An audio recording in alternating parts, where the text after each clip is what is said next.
and welcome to Champion Reviews. I'm Joe, here with me, my co-host Dan. Hello and greetings. And today we're dealing with the Tombstone episode, which is the gun and gangster awareness episode of Spider-Man. Now, it's also an episode that focuses on Robbie. I like how they use this episode to also build up his character, explore the lore around him, and explore the character and the dynamics in his family and even his past. Apparently, Robertson came from essentially the ghetto, but yeah, you see, his idea of getting out was by keeping his head down, doing his schooling, getting his degree, graduating with honors after getting a scholarship, and then getting a prestigious job for a local newspaper before he eventually went on to work for J. Jonah Jameson. And the thing with Robbie is he ended up working his way up from all but the coal mines, so to speak, on his own brow, like from the sweat of his own brow, and took care of his family, bringing them out of the ghetto with him.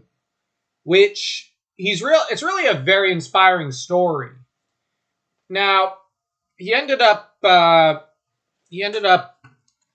do I put it?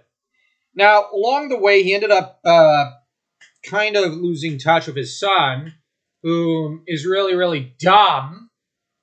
And where Robbie and his wife have a lot of integrity and strength to them, Randy, his son, is a coward by nature and one of those kids from a well-to-do family who just rebels against mom and dad without a clue as to the consequences or how this could turn out badly for him. He's a teenager.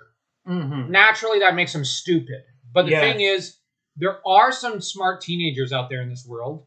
Randy just happens to be one of the dumbest in fiction. At least the skateboarder guy did have a brain between his ears. He was actually really smart. He was just hot-tempered. He reminded me of Johnny Storm. Yes. And Randy just reminds me of, to an extent, a less brave Eddie Brock in some ways. Mm-hmm. And Tombstone specifically targeted him, using his posse of the Bandana Gang. Which, that is... Now, Tombstone's goal is to squash the Silvermane story. And Alicia Silvermane is the one who wants this crushed because she doesn't want to be outed for being a crime lord. Because she's taken over Daddy's organization. And the thing is that Tombstone has agreed to take on this job for her. Also because he wants to humiliate and destroy Robbie. And drag him down to the same level because he's jealous of him. Now, the climax takes place in the same location with the chemical vat that created Tombstone and which ultimately destroys him, with Madame Web advising Spider-Man to utilize the human heart and to strengthen his allies and friends rather than focus on his enemies in this fight after failing to defeat Tombstone twice. Now, that said, that about sums up this entire episode. And how would you rate it? I would rate it, actually, 3. This is one of the best gang and gun violence episodes of all of those 90s cartoons. Yeah. Where there was usually an obligatory one. What I like about this episode is that where Batman and Superman frequently forgot who their main characters were, and would sometimes spend about, let's say, 30 episodes focusing on Joker or Jimmy Olsen or even every character but Batman and Superman because the writers and Bruce Timm were not very interested in the main characters. They got bored of them relatively quickly. Mm-hmm. I'm just saying that is a problem of especially the Batman animated series. The Spider-Man one also uses this episode to develop Spider-Man, in that he quickly learns that he can't just tackle every problem with his fists. Too bad animated Batman never really learned that lesson. Mm-hmm. I'll actually say this. Animated Spider-Man's a better detective than animated Batman, who's a piss-poor one, who never really has to do any detective work. And the reason I say that is that how many detective episodes are there in the Batman animated series? Yeah. I mean the Joker animated series from the 90s. Now, I criticize that series and I compare the two, is because everybody remembers the Batman animated series and not the Spider-Man one, which was superior. And it's episodes like this where the Spider-Man cartoon under John Semper Jr. and Stan Lee and Avi Arad, I think it is, really showcase their knowledge of human nature, and they really bring in a lot of pathos to this episode in this story and these kind of tales. They focus on the main character to develop him and his relationship with another character, whilst also developing that other character and his relationship with someone else. Something you don't see in the DC animated universe for the most part. Even the X-Men animated universe doesn't actually do it this well. And there's a reason why I say that John Semper Jr.